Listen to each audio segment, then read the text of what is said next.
Every morning, I do my morning, I get up ridiculously early. I've always woken up ridiculously early. I've noticed. So I wake up, crack of dawn, I do some gentleman's exercises. So my wife thinks I'm having a stroke, so I do some exercises, and then I go for my morning stroll. And I tweet what I see. And the thing is, what I like about it is it gets my brain going first thing in the morning. It gets me thinking linguistically, metaphorically, narratively, and to squeeze it into 140 characters. So this morning's tweet, I went for my walk, there was a young woman sat in a car, and the car was revving gently, like she was waiting for somebody. But she was looking out like that. She was looking at nothing. It was really odd. So I tweeted her, and then I went in the paper shop, and I dropped a 10p piece, and it rolled out the window like, it was like the gingerbread man when he escapes. It rolled out like that. So I put them two in my tweet, and a little narrative happens. My favourite one still is when I saw a bloke in a high-vis jacket walking past a bloke in a camouflage jacket, and they just cancelled each other out, and I tweeted that. So, and then I'm on the train a lot, because I don't drive, so I tweet on the train. So you just hear the most amazing things. The other day this fella's shouting down his phone, "I'm trying to catch Richard." I think, fantastic.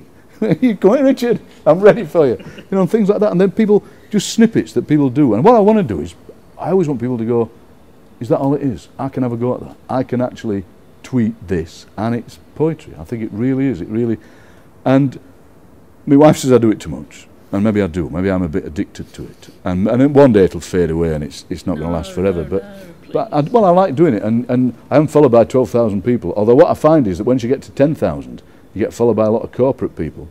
And odd things happen. So I once tweeted the word cufflinks. I think I said something like, "The moon looks like a cufflink." Tweeted this. I got followed by 4 cufflinks firms. That's weird. And I never wear cufflinks. And I don't think they're ever going to follow me. And also when you get to a certain level, you get followed by a lot of American rappers. Yo, dude, but that, I don't think maybe they're going to use my work. But what you also get is, what I like is, like you, Vern, you reply, and that's what I like. And I like to reply to it. I like the interactions bit. And I do like that, because I think if you ever got a vast number of followers, you read about people, pop singers who've got 20 million followers, they couldn't possibly reply, I wouldn't have thought. But at the moment it's manageable, and I do like it, and it builds up a sort of community. No, because it's a test. I have to notice stuff. And what I like about it is, it's always the same walk. I walk from my house, down the street, to the paper shop, down the hill, back up, as fast as I can, without breaking into a run. And the first few times I did it, I used to carry a letter, because power walking's frowned on in Barnsley. So I thought, if I got a letter, they'll think I'm going at postbox. But what, no, and I've always managed to see something. And what it does is it trains you. And what I find is, like the other day I was in London, and I woke up early, and I had to get the first train, but I still had a bit of time. I did a stroll just round King's Cross, and I saw loads of things, but I thought, it's not quite as interesting as that continuous mining of that one, it's a mile and a half, that one walk. That's all. And just seeing the same people every day. And if you're 5 minutes late, you see different people. If you're 5 minutes early, you see different people. Now I find it endlessly fascinating.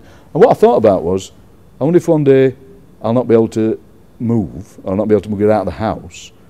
Could I do it from my window and see that same view? Because there was a travel writer whose name I've forgotten, or a photographer, and he got infirm, so he couldn't travel, but just took photographs out of his window and stuff on his windowsill. So yeah, and what I've not met yet, and I will meet sometime, is somebody on a train who knows me and knows I'm tweeting about him, and that'll be a thing, you know. And I tweet about what I'm reading, and I tweet about where I am and what I'm doing. And what you find is that then people follow the journey vicariously, you know. So people are going, "Oh, I'm with you on that journey. I'm following you on that journey." Spain, and I'm with you on and it's interesting, that, isn't it? And it's a kind of instant publishing. You know, that a poetry book will never sell more than 300 or 400 copies, but 12,000 people potentially read these little poemy things. That's interesting. But one day somebody might.